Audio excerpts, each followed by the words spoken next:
자, 여러분 안녕하세요. 황진범입니다. 자, 기본서 2025년도 회의관리 1금입니다. 재무회계 파트와 세무회계 파트를 함께 한번 해보도록 하겠습니다. 현재 지금 회의관리 1급 무료 강의는 유튜브에 없어요. 그렇기 때문에 유튜브를 없는 걸 제가 하는 거고, 그리고 그러한 목적에 의해서 하는 건 아니고, 사실은 여러분들께서 이 취업에 들어가는 비용을 줄이는 목적으로 시작을 하게 되었고요. 그리고 여러분들이 자격증을 취득할 때 많은 돈을 쏟아붓습니다. 그러다 보니까 뭐 이렇게 이제 자격증도 준비하고 그 다음에 또 진급시험으로 또 준비하시는 분도 계시고, 그리고 이제 자신의 역량을 위해서 하시는 분도 계십니다. 그러다 보니까 사실 이 강의비하고 그리고 자격증 취득하는 데 들어가는 원서비, 그러고 나서 이제 교재비, 이게 만만한 금액이 아니라는 거예요. 그래서 회의관리 1급인 경우에는 이제 이렇게 이제 봐도 최소한 12만원에서 한 25만원 정도 사이에 하는 것 같고요. 그래서 강의를 딱 들었어요. 그리고 원섭이 얼마예요? 5만원이죠. 1트 합격하면 좋겠지만 2트, 3트까지 가면은 자격증이 이제 배로 올라가는 상황이 되죠. 그리고 교재비 얼마예요? 책 2권 사는데 5만원 넘게 들어갑니다. 그래서 그러한 비용만 따져도 여러분들이 취업 비용이 기본에 200만원, 300만원은 기본적으로 올라가요. 그러니까 이 자격증만 빼고 다른 자격증도까지 이렇게 준비를 한다면은, 그러니까 인터넷 강의를 해가 유료 강의를 들었을 때 아마 2, 300원 정도 깨진다는 거죠. 그 취업을 위해서. 그러다 보니까 사실상 이제 무료 강의를 또 많이 찾게 됩니다. 또 사람들이 또 이런 무료 강의나 있나 없나 또 이렇게 보는 거고, 그리고 여러분들께서 이제 또 이제 비용적으로 또 부담이 되시는 분들도 의외로 많아요. 그러니까 저 같은 경우에도 독학으로 합격을 했지만 진짜 저도 집이 좀 이제 기초생활수급자로 또 살아도 받고, 그리고 대학교에서 진짜 도서관에 박혀서 계속 공부만 하고, 그렇게 이제 살았고, 장학금 받으면서 이제 졸업도 하고, 이제 학자금 대출도 지금 없고요. 상한은 예전에 한 7, 8년 전에 다 끝났었어요. 상한 있었는데 7, 8년 전에 다 끝났었고, 그러고 이제 장학금 받으면서 계속 학교 생활 했었죠. 그러다 보니까 여러분들께서도 많은 비용이 들어가서 그러한 비용을 줄이고자 여러분들께서 회의관리 1급 자격시험의 기본서를 제작하게 되었습니다. 그래서 이 기본서의 자체는 무료입니다. 그래서 무료이기 때문에 메일 주소를 보내주시면은 이제 진행할 거고요. 촬영 일자는 5월 24일입니다. 그렇기 때문에 예약 주문은 6월 달에 예약 주문을 받고 시판은 6월 중순쯤 될 거예요. 그러니까 아직 모의고사 7, 8회차가 지금 작성 전이기 때문에, 그래서 좀 생각보다 교재 받는 시기는 좀 늦을 수도 있다. 그렇기 때문에 여러분들 감안해 주시고 회의관리 1급 꼭 준비하시는 분들 꼭 합격하시길 바랍니다. 자, 서로는 이렇게 하고요. 그래서 이제 첫 페이지로 이제 제가 이제 작성을 했어요. 사실 이제 시대가 많이 변했습니다, 진짜로. 그래서 회의관리 쪽도 시대가 많이 변했지만 아직까지는 보수적인 측면이 너무 강하고 자격시험도 너무나 보수적인 측면이 너무 강합니다. AI, 코딩, 클라우드, ERP는 이 시대를 따라가고 있지만 한국세무사의 자격시험, 공인회계사 자격시험, 3.1회계 법인 주체는 아직까진 전통적인 방법을 고수를 하고 있어요. 그래서 AI가 생각보다 지금 위협적인 부분입니다. 특히 세무사 사무실 같은 경우에는 이 직업이 이제 진짜 없어질 수도 있겠다라는 생각이 드는 게, 이제 뭐 종합소득세를 이제 기본적으로 신고를 해주는 그러한 어플, 아직까지는 불안정하지만 그러한 이제 상용화돼서 개인 사업자분들도 더 이상의 소득세를 자료 하나만 입력을 함으로써 모든 신고서 작성 및 부속서류 명세서 작성까지 해가지고 신고까지, 그러한 상황이 진짜 세무사 사무실이 가장 위협에 있는 상황이 AI라고 저는 생각을 합니다. 코딩이나 클라우드 같은 경우에는 기업에 이제 나중에 이제 상용화 될 때는 여러분들도 같이 이러한 부분을 배워두면은 또 좋고요. 그 다음 회계 쪽도 요새 ERP의 이제 상황에 따라서 많은 대응을 지금 하고 있는 상황이다라고 보시면 됩니다. 자, 그래서 1년간 평균 응시자 수는 대략 한 12,000명 정도 되는 걸로 알고 있습니다. 그래서 회의관리 1급이 회의관리 2급보다 응시자 수가 좀 적은 게 좀 있어요. 그러다 보니까 합격률은 30-40%대 정도 지금 유지하고 있고요. 2024년도 데이터를 근거로 만든 자료입니다. 재형관리사는 그것보다 합격률이 더 낮아요. 지금 문제도 좀 많이 어려워졌고요. 그러한 상황에서 회의관리 1급으로 좀 많이 들어오시는 분들도 생각보다 계십니다. 그렇기 때문에 회의관리 1급인 경우에는 뭐 생각보다 좀 애매해요. 좀 위치 자체가. 그러다 보니까 세무 2급을 따면은 재형관리사 준비하시는 게 좋습니다. 라고 하지만 저는 그렇게 사실은 추천드리고 싶지는 않은 이유가 재형관리사는 세무 2급에서 흡수되는 확률이 15%밖에 안 돼요. 그러다 보니까 재형관리사를 통으로 새로 배우면은 엄청나게 힘듭니다. 그래서 약간 준비운동으로 회의관리 1급과 세무회계 2급을 좀 전 추천하는 바인데 뭐 사실 이제 그렇게 하셔도 되고 아니면은 바로 재형관리사 하셔도 되고 그렇기 때문에 회의관리 1급을 보시는 분들은 꼭 여러분들께서 많은 도움이 되셨으면 또 좋겠습니다. 자, 이제 자격 일정인데요. 제가 촬영 일자가 5월 24일입니다. 그래서 여러분들이 이제 이 시험 밑으로 이제 잡아 주셔야 되겠고요. 아마 최종 완성 시기는 여러분들 이 시험 이후로, 그러니까 9월달 시험 위주로 아마 이제 기본서가 완성이 될 거예요. 그래서 이 시험 기준으로 이제 보아주시면 되겠고요. 그래서 1년에 한 번 업로드를 하기 때문에 한 해 농사를 짓는 거와 똑같아요. 이 기본서 강의 자체가. 그렇다 보니까 여러분들께서 많은 도움이 또 되셨으면 좋겠습니다. 자, 이렇게 해서 준비하면 되고요. 재무회계는 총 4개의 파트로 나누어집니다. 그래서 1편 회계의 기본 개념, 2편 재무상태표, 3편 손익계산서, 4편 현금흐름표 순으로 진행하고요. 그 다음 세무회계는 총 5편, 조세법 총론, 법인세법, 그 다음에 소득세법, 그 다음에 부가가치세법, 마지막에 모의고사까지 총 5개의 파트, 총 9개의 파트로 나누어져서 이제 보시면 됩니다. 기본서 강의는 총 50강, 재무회계 25강, 세무회계 25강으로 구성이 되고요. 각 모의고사는 1회차부터 해서 각 8개의 파트, 총 64개의 파트로 나누어집니다. 그렇기 때문에 여러분들께서 또 많은 도움이 또 되셨으면 좋겠습니다. 자, 회계의 기본 개념부터 시작합니다. 자, 회계의 기초 개념부터 시작하겠습니다.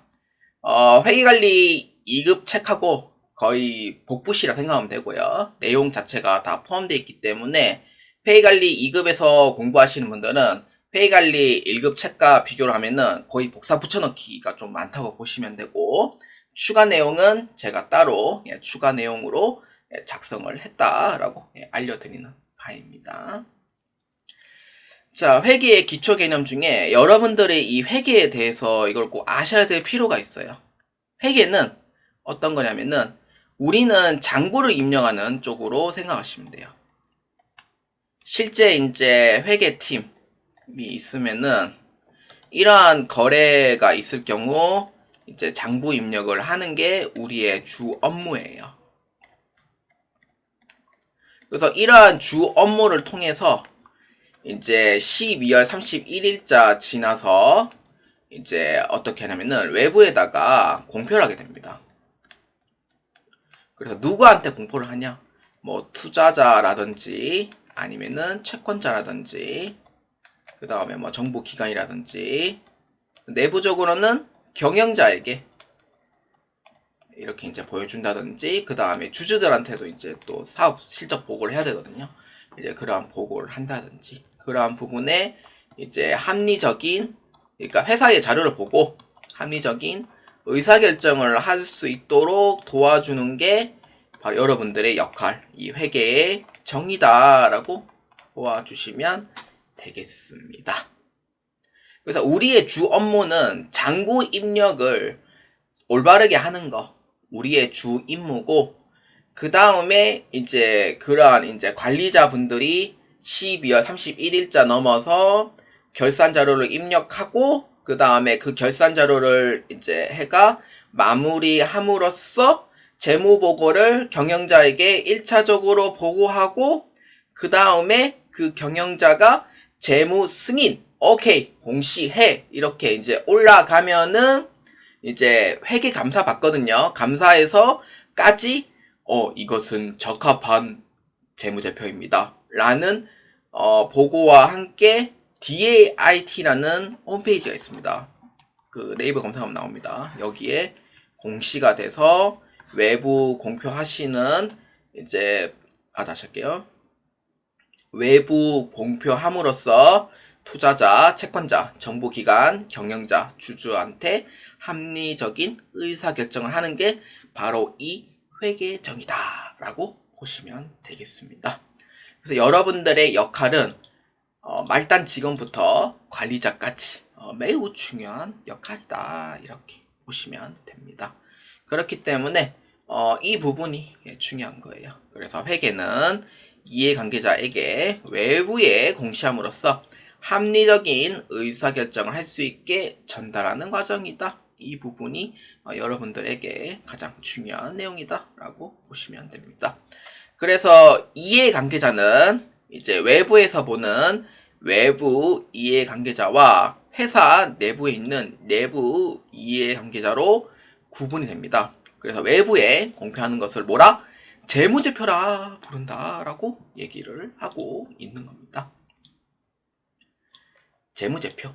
재무제표는 5가지의 이제 양식이 있어요.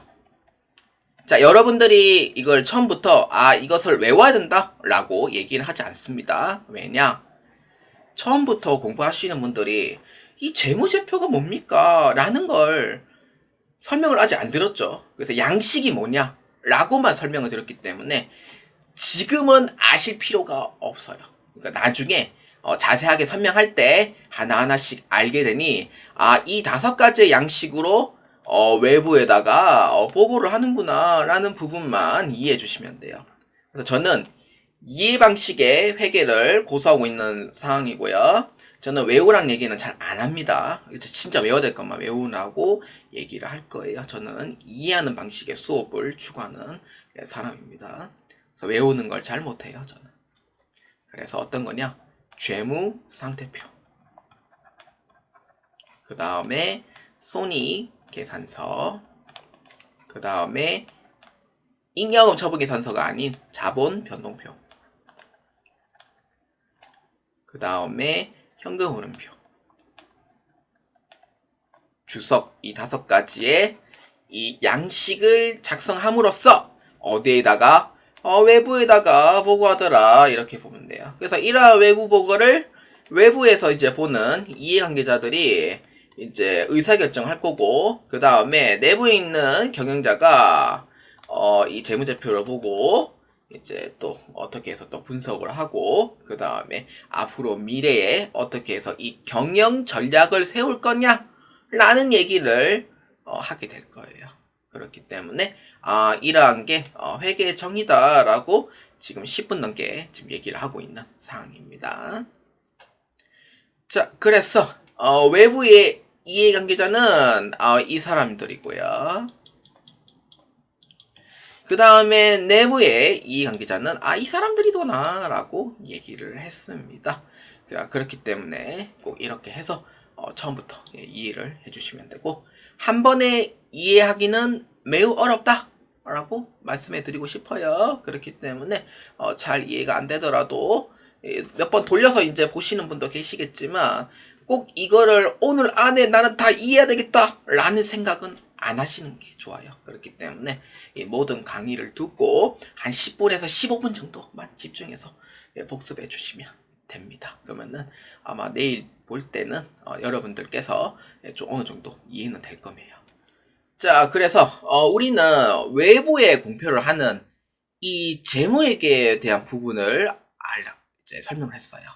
그렇기 때문에 재무제표라는 양식에 의해서 외부 보고를 하더라라는 부분을 제가 설명을 했고요. 그래서 이제 회계 부분도 이게 또 2개로 또 쪼개져요. 또 어떻게 재무회계 부분은 외부 공표한다는 부분을 제가 설명을 했지만 관리회계도 존재한다는 거라고 또 볼 수도 있어요. 관리회계는 뭐냐? 영어로 관리라는 부분이 이제 매니지먼트라고 부르죠. 그렇기 때문에 말 그대로 관리예요. 그러니까 회사 관리. 누구? 조상님이 관리해줘요? 아니면 투자자가 관리해줘요? 아니죠. 이 사람들은 보고 자금을 이렇게 딱 투자를 하는 부분이죠. 그래서 이게 외부 공표를 함으로써 합리적인 의사결정을 하지만 회사 내부에 대해서는 알지는 못해요. 외부의 경이죠. 그렇기 때문에 철저한 내부에 해당하는 부분이기 때문에 내부에서 합리적인 의사결정을 해주는 게 관리액입니다. 그렇기 때문에 외부 공표는 하질 않아요.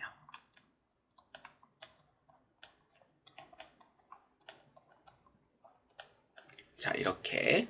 그래서 목적은 제가 아까 얘기했듯이 외부에 공시함으로써 이제 이 회사의 주주로서의 또 투자를 하시는 분도 계시죠. 그러니까 코스닥이나 나스닥에 이제 소속되어 있는 기업들 해가지고 이제 투자를 하는 거고, 그 다음에 관리에게는 내부에 있는 사람들만 관리를 합니다. 그래서 투자자가 내부에 있는 상황까지는 알 수가 없어요. 그리고 양식은 재무제표 아까 설명했었고, 관리에게는요 양식이 없어요. 왜냐? 정해져 있는 양식이 없어요. 그 이유는 외부 보고를 안 한 것도 있죠. 그리고 또 뭐예요? 양식 자체가 없으니까 그냥 보고서를 통해서 우리는 이러한 투자를 한번 해보고 싶습니다 라고 하면은 이제 오케이 해보자 이러면은 이제 결제 도장을 쾅 찍는 거고, 이거는 좀 안 될 것 같은데 이러면은 다시 한번 더 이제 분석을 해보고 그 다음에 진행도 해보고, 그리고 그러한 부분에서 안 되겠다, 이거 도저히 안 되겠다 라고 하면은 안 하는 걸로, 그렇게 해서 외부 보고를 하는 게 아닌 내부적으로 판단을 해서 결정을 하는 거기 때문에 양식은 없다는 거. 그래서 보고서 형식이다 라고 보면 됩니다. 자, 여기서 가장 중요한 부분, 재무에게는 규칙이 있어요. 그렇기 때문에 일반적으로 인정된 회계 원칙을 고수하고 있습니다. GAAP라고 부릅니다. G는 General, A는 Accounting, 그 다음에 세 번째 A는 Accepted, 원칙은 Principle이라는 약자가 냅니다. 그래서 일반적으로 인정된 회계 원칙, 즉 규칙 중심의 회계입니다. 이거를 기업 회계 기준에서 규칙을 만들어서 이렇게 해서 공시를 띄워라. 그러니까 다른 회사와 비교도 하기 위함도 있고, 그 다음에 자기네들 그 양식을 맞춰서 하면은 이 회사와 이 회사의 비교도 안 돼요. 그래서 회계의 규칙을 만들어 놓는 게 바로 일반적으로 인정된 회계 원칙의 GAAP다라고 보시면 돼요. 그래서 시점은 당연히 과거입니다. 여러분들 미래에 돈이 얼마나 나갈지 예측은 하지만 그 실행이 되냐라고 했을 때는 안 되죠. 그래서 우리는 회계 쪽은 과거를 항상 쫓을 수밖에 없어요. 무조건. 그렇기 때문에 회계팀을 싫어하는 이유가 뭐냐? 다른 팀에서 우리는 실적이라는 게 없거든요. 실적이 있는 팀들은 이제 미래의 상황을 보고 거래처를 따오고, 그 다음 주문도 많이 하고, 그 다음에 그 거래처 기준에 있는 부분을 우리가 좋다는 거를 뺏어오고, 그렇게 해서 해야지만 그 실적이라는 게 있지만, 회계팀은 실적이라는 게 없어요. 우리는 뭐만 할 줄 아냐? 돈 쓰는 거밖에 할 줄 몰라요. 그래서 다른 팀들이 회계팀을 상당히 싫어하는 분들도 계십니다. 진짜로. 야, 얘네들은 돈밖에 쓸 줄 몰라 이러면서. 아니 돈만 쓰지 말고 좀 어딘가 좀 돈 좀 구해봐요 이러면서 이제 얘기하신 분도 있거든요. 근데 농담으로 얘기하신 분도 있지만 진담으로 얘기하신 분도 계십니다. 진짜로. 아니 돈 좀 구해봐요 이러면서 진짜로. 그럼 어디에 구해와요? 은행하고 대출 계약을 맺는 거죠. 이거는 격리가 할 수 있는 권리가 아닙니다. 절대로. 그러니까 이건 아셔야 돼요. 아니 돈 좀 어디 좀 구해봐요 이러면은 우리는 이거 못한다 해야 돼요. 무조건. 왜냐? 대표의 승인을 받고, 그러니까 왜 필요한지 명확하게 얘기를 해줘야 되기 때문에. 그리고 이건 대표가 그 대출이 필요할 때 판단하는 거지, 격리가 우리 대출 필요한데요 이러면 안 돼요. 절대로. 그래서 어딘가 돈 구해와요 이러면은 그냥 넘어가세요. 그냥. 그래서 사이가 안 좋은 경우도 있어요. 그래서 보고 기준은 1년 기준입니다. 여러분들 꼭 알아두시고요. 그러니까 회계 기간이 회계관리 2급에는 있지만 회계관리 1급에는 없거든요. 다 한다 생각하고. 그래서 1월 1일부터 12월 말까지이기 때문에 1년 기준을 두는 거예요. 근데 관리에게는 기준 없죠, 당연히. 당연히 보고서이고 양식도 없는데 규칙 따위는 없어요. 회사 내부에서 이제 그렇게 결정해가 하는 거니까. 그래서 우리는 이러한 투자안을 보고 결정을 하는 거기 때문에 당연히 미래지향적이에요. 그래서 보고는 당연히 수시보고. 그러니까 필요할 때마다 보고 드리는 거지, 뭐 이렇게 기간 정해서 뭐 보고하고 막 그러진 않아요.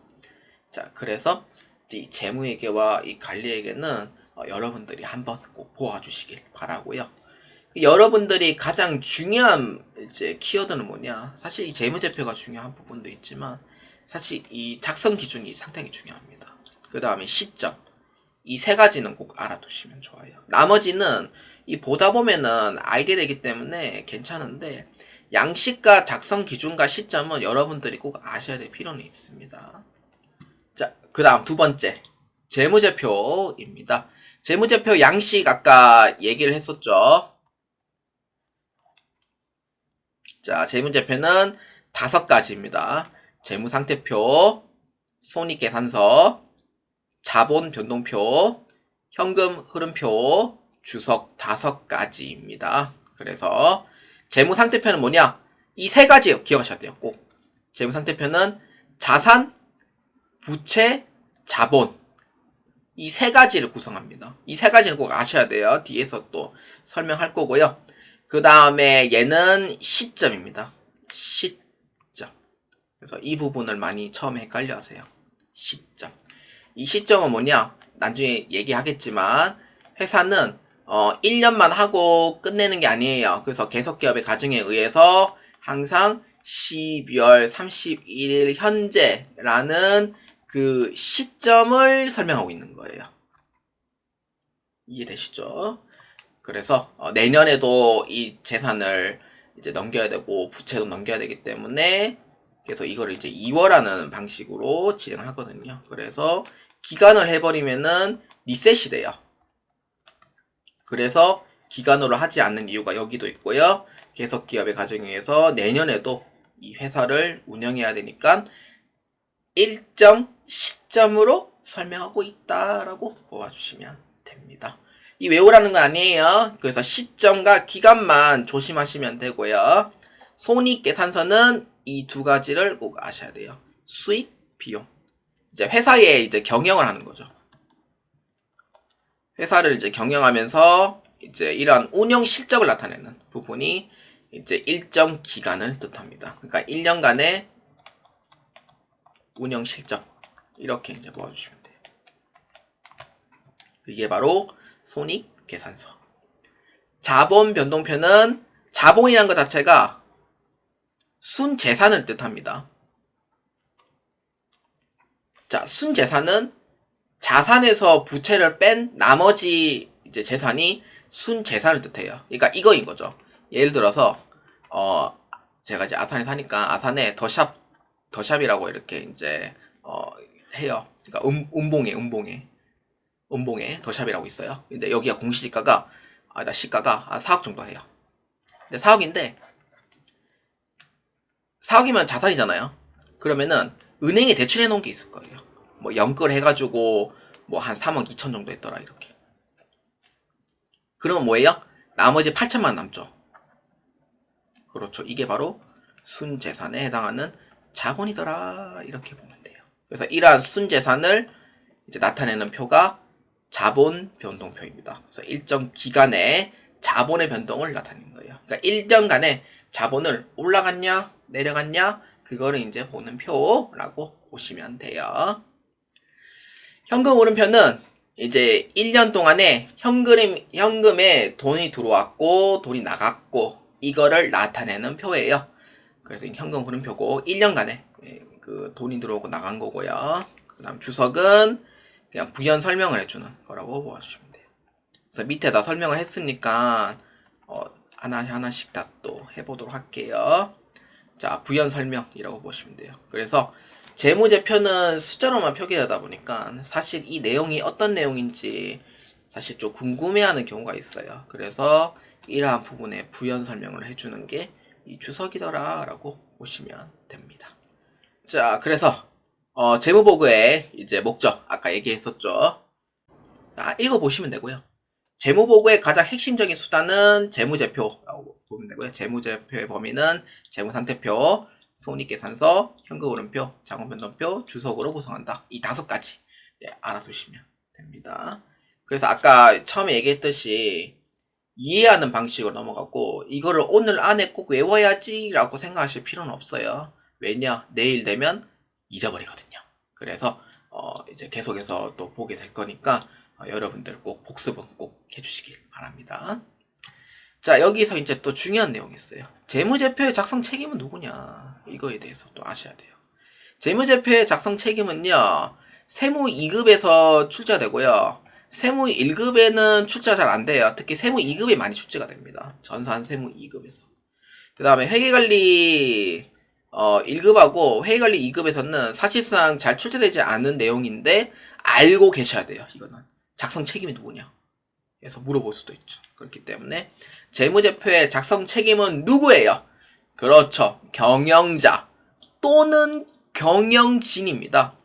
그래서 회계 기준에 근거하여 진실되고 작성한 재무제표를 작성한 회계 처리 방법을 선택하여 일관성 있게 적용하고 합리적인 판단과 추정을 하여야 한다. 근데 나머지 거는 읽어만 보시면 되는데 이 부분이 가장 중요해요. 경영자 또는 경영진이다. 근데 만약에 재무제표의 작성 책임이 종업원에게 있다라고 하면은 맞아요, 틀려요? 아니죠. 대표자가 이 회계를 좀 하시는 분들의 전공자 또는 이제 회계 자격증을 취득하신 분에게 그 권한을 위임을 해주는 거기 때문에 최종 책임자는 누구냐면은 경영자라는 뜻이에요. 임원에 있다라고 하면은 또 틀려요.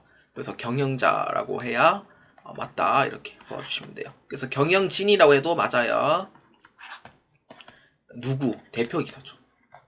대표이사가 최고 책임자라고 보아주시면 돼요. 그래서 꼭 알아두셔야 될 필요가 있어요. 자, 그 다음 두 번째 재무보고의 목적입니다. 사실 이거는 거의 책 읽는 셈이다 보니 그냥 책 읽고 그냥 줄만 끄세요라고 얘기는 안 할게요. 왜냐면 제가 제일 싫어하는 스타일이거든요. 책 읽는 교수님이 제일 싫어하거든요. 그렇기 때문에 중요한 내용을 이제 보면은 이제 2가지 내용이 있어요. 이 위에 거는 읽어보세요 그냥. 투자 및 신용 의사결정에 따른 유용한 정보를 제공한다. 그 다음에 미래의 현금 흐름 예측에 중요한 정보를 제공한다. 사실 이 내용이 회계관리 1급에 문제가 출제됩니다. 출제되는 내용인데 핵심만 알면 돼요. 그러니까 읽어보는 건 괜찮은데 근데 안 읽어보고 핵심만 안다? 그러면 나중에 알맹이가 어떤 건지 기억이 안 나요. 그래서 꼭 한번 읽어보셔야 돼요. 그렇기 때문에 첫 번째, 투자 및 신용 의사결정에 유용한 정보를 제공한다. 그러니까 재무상태표로 이제 보면은 회사의 재산의 규모, 그러니까 자산 규모죠. 자산 규모는 시총 60억이 있고요. 그 다음에 부채, 그러니까 빚이죠. 빚에 대한 부분은 이제 한 30억 정도 있더라. 이렇게 보면 되죠. 그래서 그거에 따른 순재산이 얼마냐라고 했을 때 30억이더라. 이렇게 이제 보는 거고. 그 다음에 손익계산서를 봤을 때 수익은 2천억이더라. 근데 그거에 따른 비용은 1600억이더라. 그래서 400억이 이익이 되더라. 이러한 부분에 따라서 투자를 할 수 있는 가치가 있냐 없냐 그거에 대해서 이제 정보를 제공을 해주는 거예요. 그래서 투자 및 신용 의사결정에 유용한 다시 할게요. 그래서 투자 및 신용 의사결정에 유용한 정보를 제공을 하는 거예요. 이러한 재무제표를 보고요. 이해되시죠? 그러니까 여러분들이 만약에 그러니까 어떤 기업의 주식을 투자한다 생각을 해요. 그러면은 그냥 투자해가지고 올라왔네 그냥 바로 팔고 이러냐 아니면은 유튜브 하시는 분들이 야 이거 올라갈 거라 했지 이거 올라갈 거야 라고 해가지고 그거 보고 투자할 거냐. 근데 사실 뭐 입김 작용에 의해서 하는 거는 저는 아니라고 보거든요. 그래서 회사의 가치를 보고 내가 장기적으로 투자할 거냐 해서는 투자 및 신용 결정 의사의 유용한 정보 제공은 재무제표를 보고 판단해라 라는 의미인 거예요. 그다음 두 번째, 미래 현금 흐름 예측에 유용한 정보를 제공한다. 미래의 현금 흐름 예측에 유용한 정보는요, 자산 규모와 부채 규모를 보셔야 돼요. 자산 규모 중에서 봐야 되는 게 뭐냐면은 현금 및 현금성 자산을 보셔야 돼요. 이거를 제일 먼저 봐야 돼요. 현금 및 현금성 자산. 가용 현금이 얼마 정도 있냐. 그러니까 여러분들이 그 회의관리 2급 배울 때 유동 비율하고 부채 비율 배운 바가 있을 거예요. 유동 비율이 2 이상이면은 투자를 해도 괜찮아요. 근데 부채 비율이 2까지는 괜찮은데 3, 4, 5 올라가잖아요. 이 회사 투자하면 절대로 안 돼요. 그래서 자산 규모와 부채 규모를 볼 때 특히 많이 봐야 될 부분이 어디냐면은 유동 자산 중에 당좌 자산과 유동 부채를 꼭 봐야 돼요. 그거에 따른 미래의 현금 흐름 예측이 이렇게 될 거고, 회사의 자금은 이 정도로 괜찮을 테니 한번 투자해보는 게 괜찮겠더라. 그래서 이게 재무보고의 목적이라는 거예요. 자, 이렇게 해서 이해해 주시면 돼요. 그 다음에 세 번째, 재무상태, 경영성과, 현금 흐름 및 자본 변동에 관련된 정보를 제공한다. 뭐예요? 재무제표죠. 재무제표는 연결돼 있어요. 그래서 손익계산서랑 자본변동표랑 그 다음에 손익계산서. 죄송합니다. 재무상태표. 그 다음에 그거에 따른 현금 유입과 유출액을 보는 현금 흐름. 이게 다 연결돼 있어요. 특히 잘 받는 게 뭐냐? 재무 보고의 목적 중에서 이 부분이 가장 중요합니다.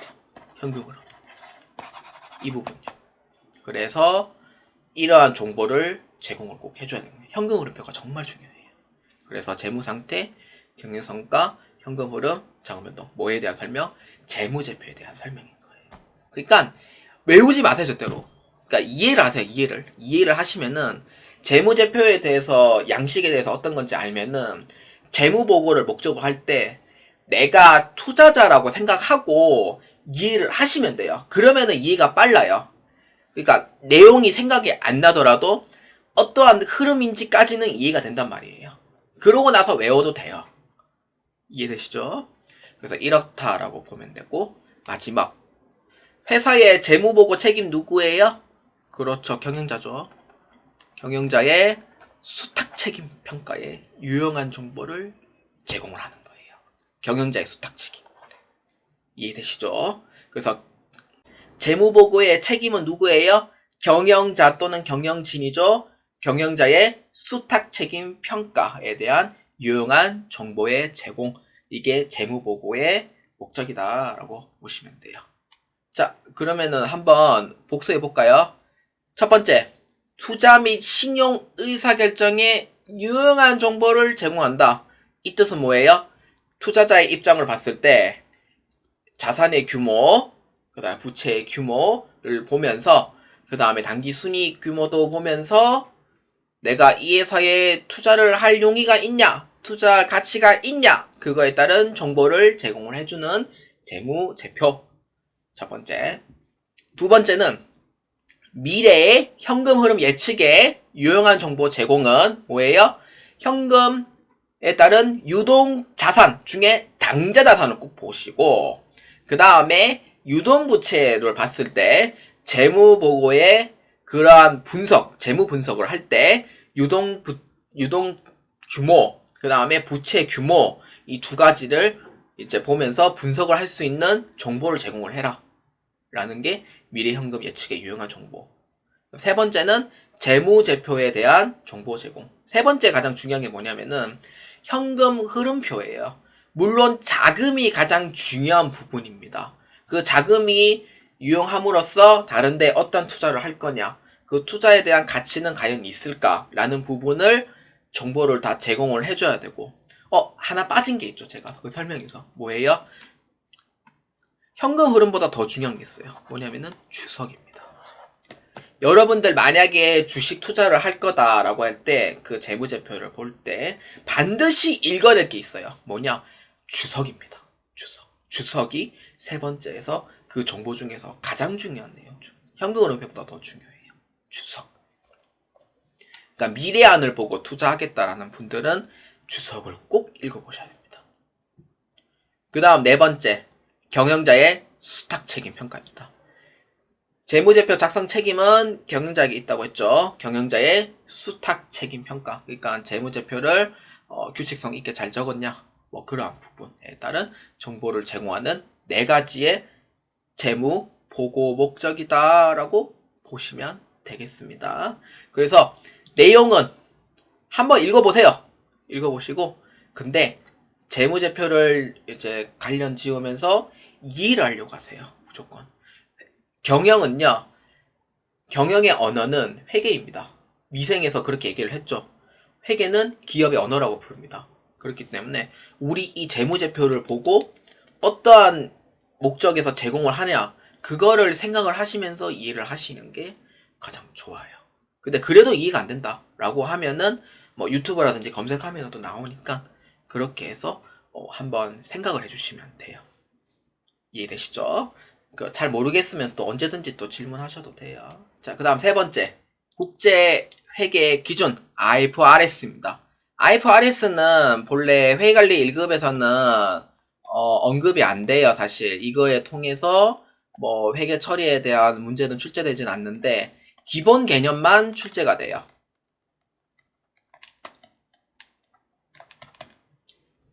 이해되시죠? 기본 개념만 출제되기 때문에 국제회계 기준 IFRS에 대해서 설명해 보도록 할게요. I는요, 국제, 영어로 뭐예요? International. F는 Financial. R은 뭔지 모르겠네. 예, 그만하겠습니다. 예, IFRS. 예, 찾아보세요. 네, 까먹었어요. 네, 잊어버렸어요. 예, 미안합니다. 예. 자, 보면은, IFRS는요, 전 세계에서 공통적으로 사용하는 회계 처리 방법을 채택하고 있어요. 그러니까 여러분들이 아시는 내용은 이 첫 번째 줄에 있는 전 세계에 공통적으로 사용하는 회계 처리 방법, 이거는 꼭 아셔야 돼요. IFRS가. IFRS는요, 상장 기업은 무조건 IFRS로 수록되어 있습니다. 근데 비상장 기업 있죠? 비상장 기업은 선택이에요. IFRS 써도 돼요. 못 쓴다는 규정은 없습니다.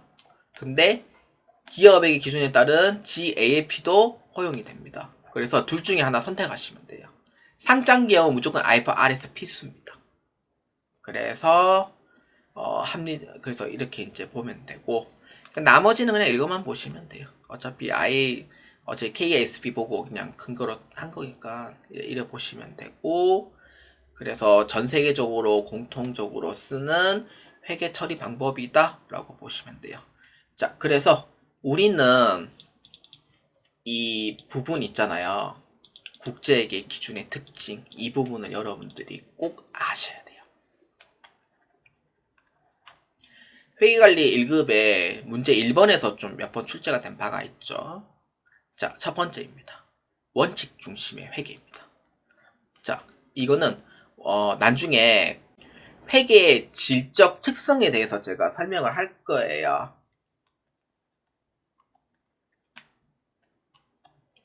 회계의 질적 특성 중에 목적 적합성과 신뢰성이 있어요.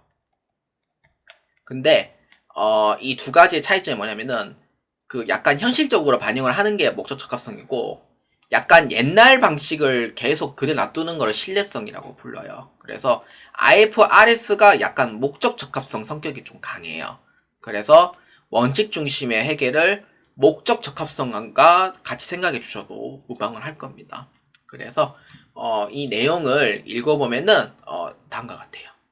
IFRS는 경제적 실질에 기초하여 합리적으로 회계 처리할 수 있는 방법이 주력이다.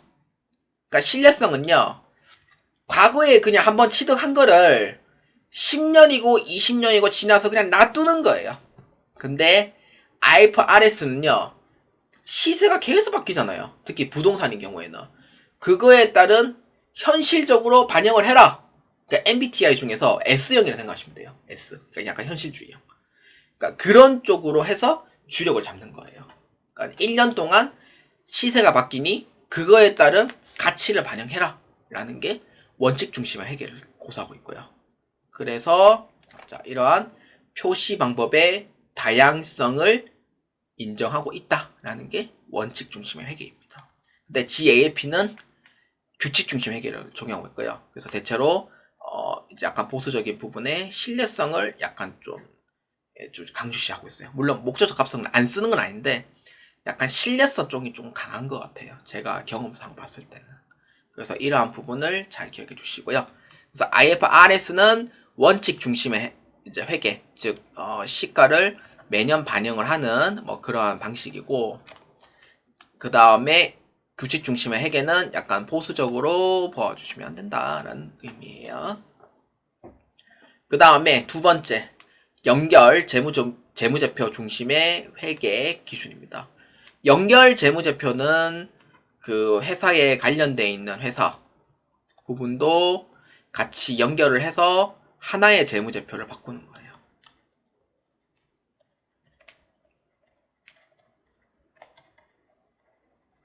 이런 의미입니다. 그래서 연결 재무제표가 IFRS에서 가장 강조적인 재무제표 중 하나고, 근데 GAAP는 독립 재무제표를 사용해요. 그러니까 뭐 본지점은 당연히 통합하는 경우는 있겠지만, 그 회사가 만약에 A 회사고 회사가 B 회사다라고 하면은 A 회사만의 재무제표를 만드는 거고, B 회사만의 재무제표를 만드는 게 이제 일반 기업회계 기준 GAAP에 따른 방법이에요. 근데 IFRS는 A와 B와 관계되어 있는 회사니까 그거를 묶어서 보고해라 라는 게 IFRS가 보여주는 재무제표 보고 방식인 겁니다. 그래서 독립적인 재무제표는 일반 기업 회계 기준인 GAAP, 그 다음에 관계되어 있는 기업도 싸그리 합쳐서 보고를 해라 라는 게 IFRS입니다. 그렇기 때문에 상장 기업인 경우에는 독립 재무제표와 연결 재무제표 두 개를 다 그걸 하고 있어요. 그래서 보고는 뭐 그렇게 합니다. 왜냐면은 이제 여러분들이 생각하는 그러한 이론적인 부분과 실기는 좀 다르거든요. 그래서 DAIT에 보면은 이제 독립적인 부분과 연결 재무제표 같이 이제 보고하는 곳도 있습니다. 그리고 경영진이 가장 궁금해해요. 그리고 또 그 다음 세 번째, 공시강화입니다. 이거 정말 중요합니다. IFRS가 가장 강조하는 부분이 뭐냐면은 공시강화를 가장 그러니까 공시강화를 가장 강조적으로 보거든요. 공시강화를. 왜냐? 거짓된 정보도 없이, 그러니까 진실된 만을 보고를 해라. 그거에 따른 투자자들이 혼동이 없도록 해라.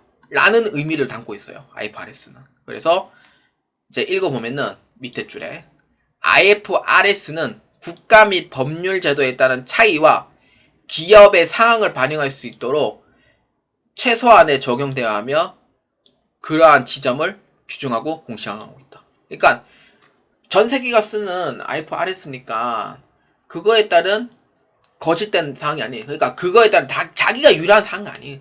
진실적으로 보고를 해라. 그러니까 그 법률에 따라서도 물론 국가마다 다르지만 진실적으로 해라. 그거에 따른 전 세계에 있는 사람들이 투자자의 혼동을 주지 마라 라는 의미가 공시강화라고 보면 돼요. 이해되시죠? IFRS가 가장 중요한 강조가 공시강화예요. 바로 이 부분요. 그래서 이 부분은 무조건 외워라는 의미는 아닌데 IFRS가 가장 중요하게 보는 부분이 공시강화라고요. 그러니까 그렇게 해서 이해해 주시면 되고, 그렇다고 1번과 2번이 안 중요한 건 아니에요. 그렇기 때문에 여러분들이 제 수업 스타일을 이해해 주셔야 돼요. 저는 아까 얘기했듯이 이해하는 방식의 수업이라고 했었고, 그거에 따른 이해를 하기 위하여 수업을 하는 거예요. 기본서를.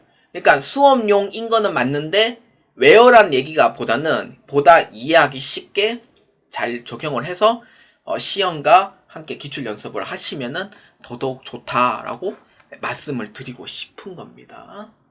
그렇기 때문에 이 세 가지는 꼭 알아두시면 좋습니다. 그러니까 부연 설명은 읽어만 보시면 돼요. 이해하기 위해서 읽어보시는 거고, 여러분들이 그거에 따른 IFRS는 원칙 중심에다가 연결 재무제표에다가 공시강화를 하고 있구나 라는 이 세 가지는 꼭 아셔야 된다 라는 거예요. 그러니까 목적은 그런 거죠. 자, 그 다음 하나 더 있었다. 네 번째, 공정가치 적용의 확대입니다. 이게 바로 그 원칙 중심에 대한 부분이 여기랑 같이 연결되어 있다고 생각하시면 돼요.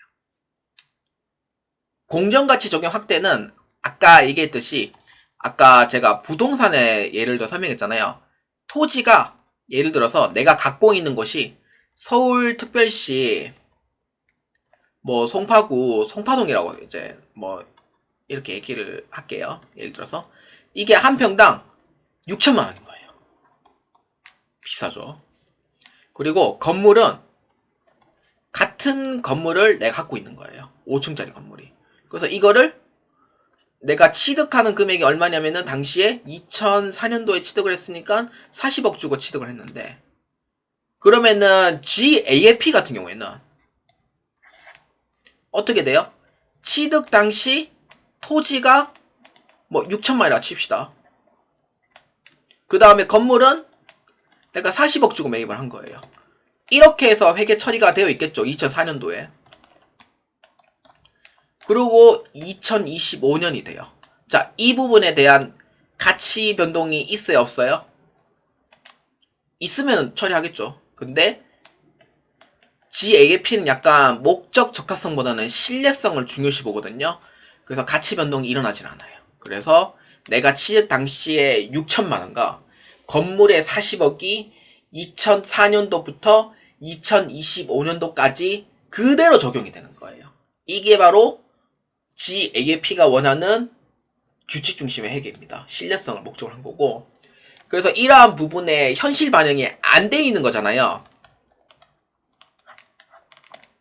그렇지 않나요? 2004년도에 40억의 건물을 2025년도에 과연 그 40억일까? 아니죠. 300억, 400억을 한단 말이에요. 그 건물 자체의 가치를 봤을 때. 그러한 부분에 가치 변동이 없으니까 현실 반영이 안 되니 뭐예요? 투자자 입장에서는 아니 건물이 이거 40억일 리가 없는데요 라는 얘기를 한단 말이에요. 이해되시죠? 그렇기 때문에 IFRS는 좀 더 현실적인 반영을 해라 라는 의미에서 이 부동산의 토지와 건물을 어떻게 매년 평가하도록 되어 있습니다. 좀 더 현실적으로 반영하라고. 그러면은 2004년도에 내가 취득했는 토지가 6천만 원에 5층에 대한 건물이 40억이었다면은 2025년도에 가치를 측정하는 거죠. 누가 측정해요? 조상님이 측정해요? 아니죠. 회계자는 할아버지가 측정한 거 아니에요. 누가 측정해요? 그렇죠. 감정평가사를 데리고 와서 이거를 보시고 뭐 이제 가치 평가를 이제 넣는 거예요. 감정평가서가 최소한 200페이지 넘어요. 넘다 보니까 이제 그러한 가치가 얼마냐면은 토지는 2억이고 건물이 260억이더라. 이렇게 돼요. 이러한 부분에 매년 평가를 해라 라는 게 IFRS의 원칙 중심에 대한 부분에서 연결되어 있는 부분이 공정가치 적용 확대라고 보시면 돼요. 이해되시죠? 그러니까 좀 더 현실적인 반영을 하세요라는 의미가 IFRS가 원하는 부분이라고 보시면 됩니다. 그렇다고 GAP가 뭐 재평가 안 하거나 그런 건 아니에요. 왜냐하면은 IFRS 방식도 조금 더 따라가고 좀 더 배워서 좀 따라가는 방식으로 좀 취하고 있다 보니까 비슷하게는 가는데 의무는 아니에요. 선택이라는 거지. 규칙 중심의 회계는. 근데 IFRS는 선택 아닙니다. 의무입니다. 의무적으로 매년 가치 변동을 꼭 해줘야 돼요. 그러면 감정평가사는 상장 기업 상대로 돈을 어떻게 너도 먹고 나도 먹고 같이 올라가고 누기 좋고 매부 좋고 뭐 이런 의미로 이제 상황이 이제 서로 윈윈하는 그런 방식이 되는 거죠. 그리고 내가 IFRS 적용 안 해도 강제적으로 평가하라고 하는 데가 있어요. 어디에요? 은행이에요, 은행. 그래서 그러다 보니까 이제 제 생각을 이렇게 적은 거죠. 그러니까 국제회계 기준에 이제 글로벌 경영을 위해서 각 국가의 기준이 아닌 전 세계를 통합해서 회계 처리 방법을 중시하고 있다고 했잖아요, 제가. 근데 각 국가의 예전에는 IFRS가 생기기 전에 2007년도까지 생기기 전까지는 각 국가에 해당하는 기준을 잡았는 거예요. 그러다 보니까 이러한 국가를 기준 잡으려니 한국에 있는 스타일대로 또 맞춰야 되는 거예요. 어떻게 돼요? 시간과 비용이 올라가는 거죠. 그렇기 때문에 이거를 좀 통합을 해야 될 필요가 있다라고 만든 게 2008년도 이후부터 IFRS가 본격적으로 이제 시작이 되는 거예요. 그렇다 보니 이제 IFRS 통합이 됐잖아요. 시간과 비용이 많이 줄어들어요. 왜냐면은 한국 스타일에 맞게 재무제표 작성할 필요도 없고 IFRS를 맞춰놓고 물론 조금 기준은 다르겠지만 채택하는 기준요 다르겠지만 그래도 시간과 비용은 많이 줄어든다. 연결 재무제표 만드는 게 어렵지 않다는 거죠. 그렇기 때문에 IFRS는 원칙 중심 회계라고 했어요. 공정가치 확대하고요. 공시 중요한다 했죠. 그 다음에 연결 재무제표 적용하고 있다는 부분 꼭 잘 기억해 주시길 바랍니다. 그러니까 시작은 2008년도부터고요. 의무는 2011년부터 시작을 했어요. 근데 저는 초기에 IFRS를 좀 공부했던 방법을 계속 기억이 나가지고 이게 IFRS가 좀 계속해서 개정되고 많이 바뀌고 그랬거든요. 나중에 재무관리사 할 때 꼭 공부해 보시길 바랍니다. 자, 네 번째 마지막 파트입니다. 시간은 지금 50분을 좀 넘고 있고요. 여러분들께서 좀 길지만 한번 설명해 보도록 하겠습니다. 재무회계의 질적 특성입니다. 재무회계의 질적 특성은 재무제표에 의하여 제공되는 정보가 정보 인용자가 아니고 정보 이용자들의 의사결정에 운용이 됩니다. 회계의 정보가 유용하기 위하여 갖추어야 할 주요 속성을 말하며 재무제표의 유용성 판단의 기준이 됩니다.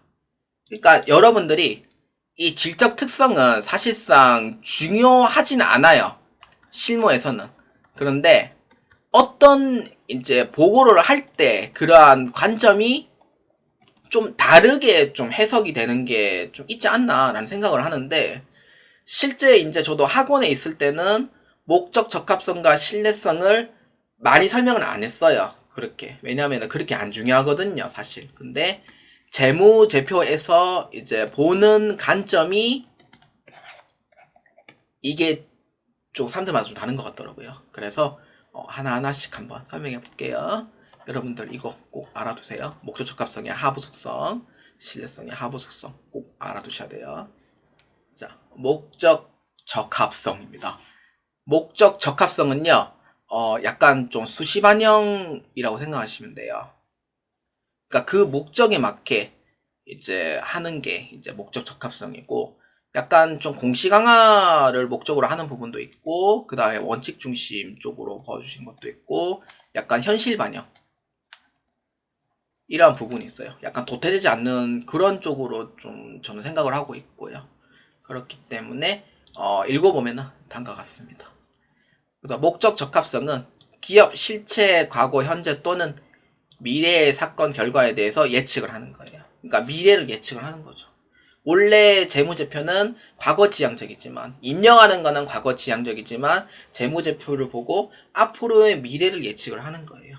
우리가 어떻게 해서 이제 경영을 할 거냐에 따른 예측 가치.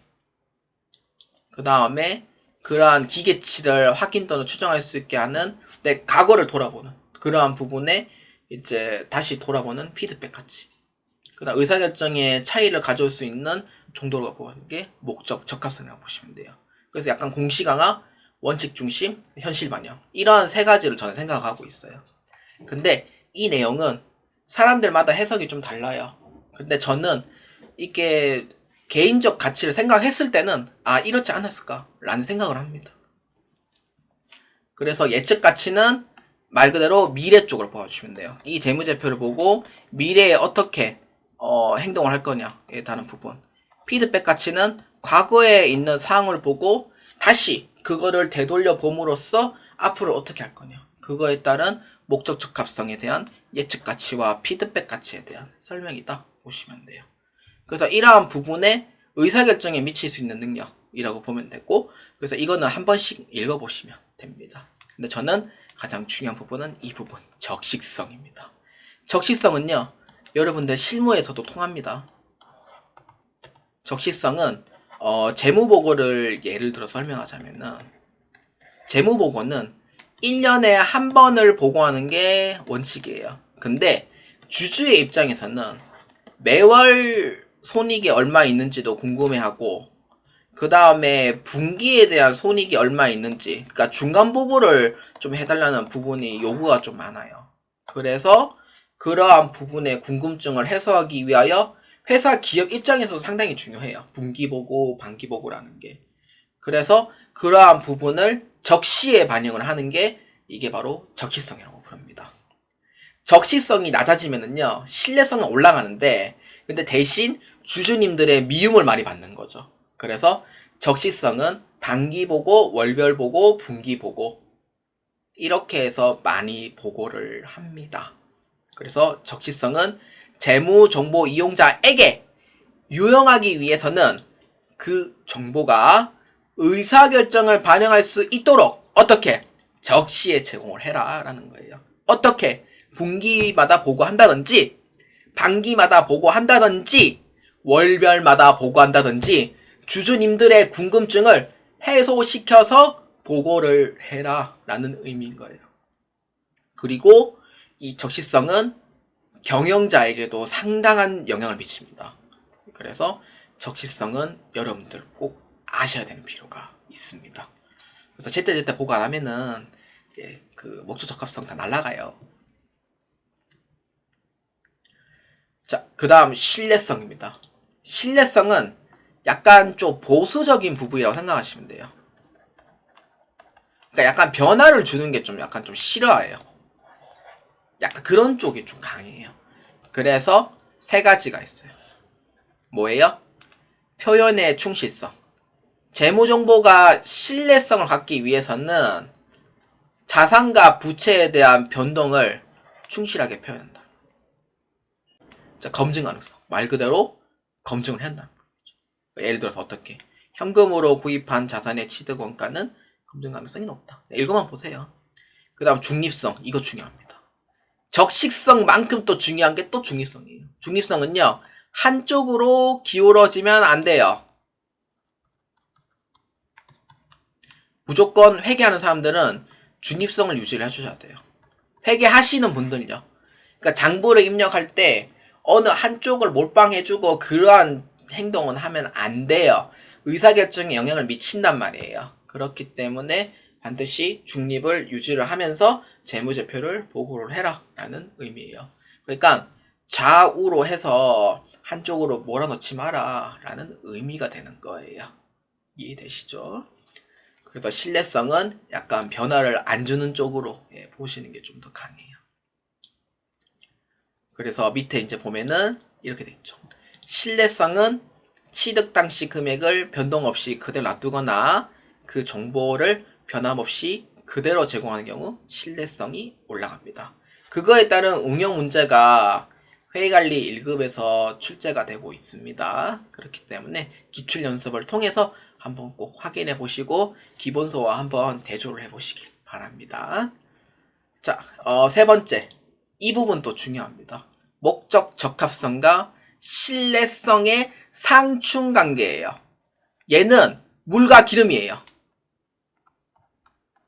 섞여요, 안 섞여요? 안 섞여요. 그러니까 한쪽이 올라가면은 한쪽은 내려갑니다. 무조건. 근데 반대로 한쪽이 내려가면은 한쪽은 올라가는 구조로 되어 있는 게 바로 이 상충관계예요.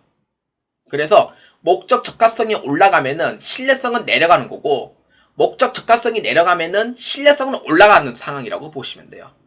이해되시죠? 같이 올라가고 같이 내려간다? 이거는 무조건 틀린 답입니다. 무조건 상충관계는 한쪽이 올라가면 한쪽 내려가고, 반대로 내려가면은 반대로 올라가는 구조, 이렇게 생각하시면 돼요. 그렇기 때문에 예를 들어서 이제 설명하자면은 이렇게 돼요. 건물의 취득 원가를 평가 없이 10년이 지나도 취득 원가 그대로라면은 검증 가능성이 올라가요. 왜냐? 금액이 그대로니까 올라가죠, 당연히 신뢰성은. 근데 그 정보에 변함이 없으므로 적시성이 떨어져요. 그렇기 때문에 목적 적합성이 어떻게 내려가는 거예요. 그래서 이게 바로 상충관계다라고 보시면 되겠습니다. 자, 그 다음 마지막 내용입니다. 비교 가능성과 중요성입니다. 비교 가능성은요, 이거 재무 상태표 보는 게 오히려 더 쉬울 거예요. 단기죠. 그 다음에 정기는 작년이죠. 이러한 부분에 재무를 비교를 하는 거예요. 이게 바로 비교 가능성이라고 보시면 돼요. 그러니까 예전에는 2007년도 전까지는 그냥 단기 것만 보여줬거든요. 근데 2008년도 이후부터는 단기랑 정기랑 같이 보여주는 비교 재무제표 형식으로 바뀌었었어요. 그랬기 때문에 재무 보고를 비교하는 거, 그러니까 작년 거랑 올해 거랑 비교를 해라 라는 게 비교 가능성이고, 또한 또 비슷한 회사랑 또 이제 비교하는 경우도 있잖아요. 그게 바로 또 비교 가능성. 그다음 중요성은 뭐냐면은 안 중요하다. 그러면 이게 중요성이고, 이 회계 처리가 중요하다라고 하면은 중요한 거예요. 그래서 이게 바로 중요성이다. 이렇게 보시면 됩니다. 그러니까 그 대표적인 예가 소모품으로 회계 처리하나 소모품비로 회계 처리를 하나, 그거에 따른 고민, 이게 바로 그 중요성의 예라고 봐주시면 돼요. 자, 그래서 중요성은 자 이렇게 이제 보면 돼요. 아까 얘기했듯이 잘못 표시된 재무제표가 정보 이용자의 판단이나 의사결정에 영향을 미친다면 그 정보는 중요한 거예요. 그러니까 뭐 소모품비로 처리하나 소모품 처리하나 영향을 미치면 중요한 거예요. 근데 안 중요하다? 그럼 안 중요한 거예요. 이게 바로 중요성. 아까 얘기했듯이 회계 처리 중에 소모품하고 소모품비에 대한 얘기를 했었죠. 예, 그러한 부분이 중요성의 대표적인 예다라고 보시면 되겠습니다. 자, 1강은 여기까지 진행하도록 하겠습니다. 그래서 1강에서 주요 키워드를 한번 복습해 보자면은, 첫 번째는 회계의 정의. 회계의 정의는 여러분들이 장부를 작성함으로써 결산까지 진행하고, 그 다음에 외부에 공표를 함으로써 외부와 내부의 이해관계자분들이 보시고 이러한 의사결정을 하는 게 회계 정의다라고 했었죠. 그 다음 두 번째, 재무보고의 목적, 아까 뭐였죠? 있었어요. 그러니까 현금이 이제 중요한 부분, 자금, 그 다음에 재무제표에 대한 설명. 막상 보니까 까먹었네요. 그래서 책 한번 보시면 되고요. 그 다음에 세 번째, IFRS. IFRS에 대한 설명이 있었죠. 어떤 거? 네 가지. 원칙 중심.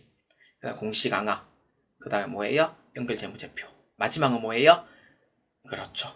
재평가를 하는 그런 평가 쪽 해당하는 부분. 그러니까 현실적으로 반영을 해라 라는 부분의 네 가지 특징 설명했었죠. 그거에 따른 GAAP랑 비교하는 부분 꼭 잘 기억해 주시고요. 네 번째는 이제 질적 특성. 자, 목적 적합성의 세 가지 하부 속성 뭐예요? 그렇죠. 예측 가치, 피드백 가치, 적시성. 적시성은 주주님들이 매월 보고, 반기 보고, 분기 보고 이렇게 해서 좀 원하는 부분에 적시 반영하는 거. 그 다음 예측 가치, 피드백 가치는 의사결정에 상당히 중요한 부분에 미친다고 했었죠. 그러니까 미래를 보고 어떻게 이제 의사결정할 거냐. 그 다음에 과거를 돌아봄으로써 어떻게 해서 이제 그러한 의사결정을 할 거냐에 따른 목적 적합성. 신뢰성은 중요성, 표현의 충실성, 검증 가능성 이 세 가지였죠. 그렇기 때문에 중요성은 다시 할게요. 신뢰성의 하부 속성 세 가지는 검증 가능성, 표현의 충실성, 그 다음에 중립성이었죠. 그래서 이 세 가지. 중립성은 한쪽을 치우치면 안 된다는 거. 검증 가능성은 이제 그러한 부분, 그러니까 안 바꾸는 거죠, 금액을. 그러니까 평가 없이 그냥 그대로 가는 게 검증 가능성. 표현의 충실성은 재무제표를 말 그대로 충실하게 표현을 해야 한다라는 의미로 해석을 해주시면 됩니다. 그 다음 마지막 다섯 번째는 비교 가능성과 중요성이었죠. 비교 가능성은 그러니까 우리 재무제표를 봤을 때 작년 거랑 올해 거랑 비교를 함으로써 이제 비교 가능성이고, 중요성은 뭐예요? 그 의사결정이 중요한 거라면은 중요한 거예요. 근데 그 의사결정이 안 중요하면은 안 중요한 거예요. 그게 바로 중요성이었다라고 보아주시면 되겠습니다. 자, 오늘은 여기까지 진행하도록 하겠습니다. 다음 2강에서는 재무제표에 대한 설명입니다. 그래서 이 내용도 생각보다 좀 길게 적용이 될 수도 있을 거예요. 그렇기 때문에 보아주시는 분들 매우 감사하게 생각합니다. 다음 2강에서 뵙도록 하겠습니다. 자, 감사합니다.